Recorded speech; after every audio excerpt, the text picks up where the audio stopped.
Aujourd'hui, nous vivons plus que jamais dans un monde connecté où Internet est présent à chaque coin de rue. Tout objet connecté pouvant automatiquement vous informer de l'heure. Mais alors pourquoi au XXIe siècle des montres se vendent toujours autant?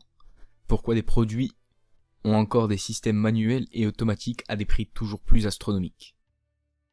Bien avant les smartphones, autres objets connectés et les montres à quartz, la montre a toujours été un objet de grande importance au même titre qu'une voiture. Car ces objets ont permis aux hommes de modifier et faire évoluer leur rythme de vie. L'horlogerie n'est pas qu'une simple mécanique qui réduit le temps dans un boîtier. La définition exacte est que l'horlogerie est la science, la technique, l'art, l'industrie et le commerce des instruments propres à mesurer le temps. Et c'est pas moi qui le dis, c'est Wikipédia. Ici Van Cleef et Apparel, la Midnight Platinum, au-delà d'un simple indicateur de temps, un concentré d'intelligence humaine. C'est l'alchimie de toutes ces notions qui font qu'une montre est bien plus qu'un outil. C'est aussi une œuvre d'art pure, le parfait équilibre entre l'intelligence pratique et spéculative. Mais toutes les marques n'ont pas le même objectif. L'objet ne reste qu'un produit et c'est aux firmes de choisir à quel marché adapter leur montre.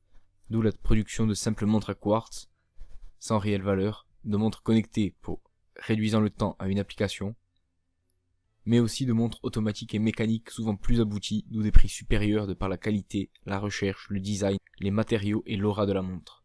Ce sont toutes ces notions qui définissent le vrai prix d'une montre, coupées bien entendu à la loi de l'offre et la demande. C'est au travers de techniques marketing et de communication qu'une marque est capable de prendre de l'ampleur et de donner une aura à son produit.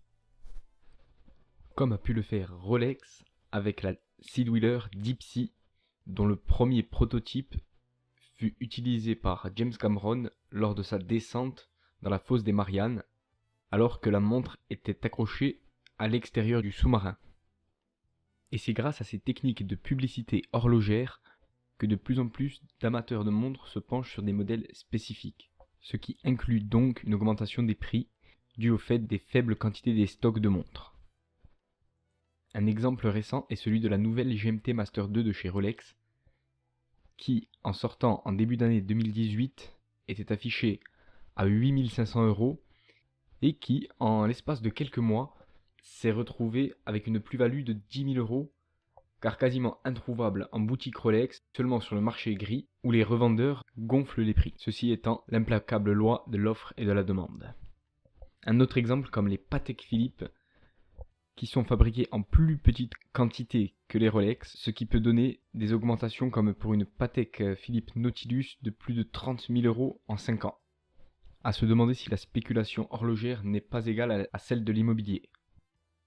Voilà, c'est tout pour cette vidéo qui était assez condensée, mais ne vous inquiétez pas, je ferai d'autres vidéos sur ces thèmes dans les temps qui viennent. Pour voir plus de mes vidéos, n'hésitez pas à vous abonner à la chaîne, à partager cette vidéo si elle vous a plu, et à liker pour plus de visibilité. Quant à moi, je vous dis à bientôt.